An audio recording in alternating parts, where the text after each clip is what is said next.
नमस्कार। भारतीय रेल तंत्र तेज गति से आधुनिकीकरण करते हुए आज एशिया का सबसे बड़ा और विश्व का दूसरा सबसे बड़ा रेल तंत्र बन चुका है। जब रेलगाड़ी का आवागमन शुरू हुआ हमारे देश में, तब किसी ने ये नहीं सोचा होगा कि एक दिन ये सबसे बड़ी रेलवे व्यवस्था बनकर उभरेगी और इसके कारण करोड़ों लोगों को रोजगार मिलेगा। तो आज इसी रेलवे पर बात करने के लिए हमारे साथ एक खास शख्सियत हमारे स्टूडियो में। जी हां, हमारे साथ हैं मुख्य जनसंपर्क अधिकारी उत्तर पश्चिम railway CPRO captain Shashi Kiran, UPSC special exam special class for railway apprentice यानी SCRA 99 बैच के senior administrative grade officer, territorial army में कैप्टन के पद पर हैं। 2017 और 2021 में अपने उत्कृष्ट कार्यों के लिए आपको रेल मंत्री अवार्ड से सम्मानित किया गया है। नमस्कार कैप्टन शशि किरण। नमस्कार।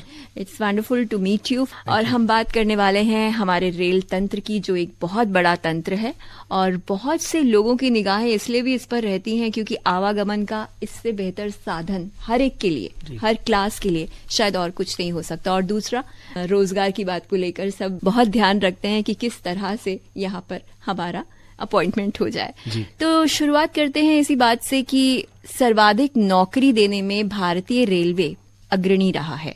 भारतीय रेलवे पर कर्मचारियों और अधिकारियों की जो संख्या है, सबसे पहले तो वो जानना चाहेंगे कि कितने लोग यहाँ पर काम करते हैं, खास करके हम बात करें उत्तर पश्चिम रेलवे के बारे में। जी हाँ, जैसा आपने कहा कि भारतीय रेल ना सिर्फ भारत में नंबर 1 है in terms of number of employment जो कि देता है, उसके अलावा पूरे विश्व में भी काफी अच्छा स्थान रखता है। और अभी भारतीय रेल में लगभग 12.5 लाख कर्मचारी और 18,000 से ज्यादा अधिकारी कार्यरत हैं। उत्तर पश्चिम रेलवे की अगर मैं बात करूं तो 45,000 कर्मचारी हैं और 700 से ऊपर अधिकारी कार्यरत हैं। तो एक बहुत ही बड़ा ह्यूज मैग्नानिमस ऑर्गेनाइजेशन है, क्योंकि हमारी जो स्किल सेट है वो मैन पावर बेस्ड है। हमारी जो टेक्नोलॉजी है लार्जली अभी जो है मैन पावर बेस्ड है। तो इतना बड़ा नेटवर्क है, इतना बड़ा तंत्र है, हजारों रूट्स किलोमीटर हैं, 64,000 रूट किलोमीटर हैं, हजारों गाड़ियां चलती हैं। उत्तर पश्चिम रेलवे की भी अगर बात करूं तो 500 से ऊपर जो है मेल एक्सप्रेस ट्रेन चलती हैं, 45,000 कर्मचारी हैं। तो एक बहुत ही बड़ा तंत्र है जिसको चलाने के लिए इतने सारे कर्मचारियों अधिकारियों की जरूरत पड़ती है। और रोजगार के भी मामले में हम इसी तरह सक्रिय रहते हैं। तो किस तरह से विभाग अलग अलग बटे हुए हैं, क्या कार्य प्रणाली रहती है? जी, रेलवे की जो ये पूरी व्यवस्था है ये विभिन्न विभागों के सिनर्जिस्टिक समन्वय से चलती है। 13 विभाग हैं जो रेलवे में, जो कि अलग अलग अपनी कार्यप्रणाली से चलते हैं। और इसमें जो कुछ डिपार्टमेंट हैं जो कि ऑपरेशन से डायरेक्टली रिलेटेड होते हैं और कुछ हैं जो कि नॉन कोर जो सपोर्ट सिस्टम है वो करते हैं।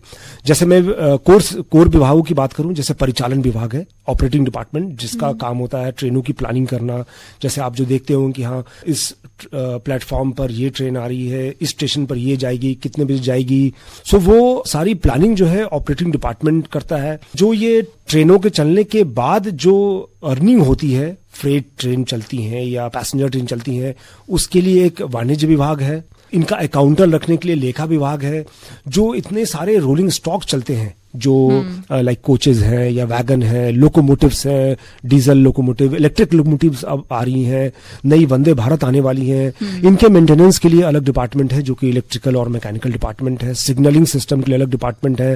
ह्यूमन रिसोर्स के लिए पर्सनल डिपार्टमेंट है। सो इस तरह के 13 विभागों के सिनर्जिस्टिक जो एटीट्यूड है उनसे ये चलती है। और ये बड़ा ही एप्रिशिएबल है। इतना बड़ा तंत्र पूरे विश्व में कहीं पे नहीं है जो कि लार्जली मैन पावर बेस्ड है।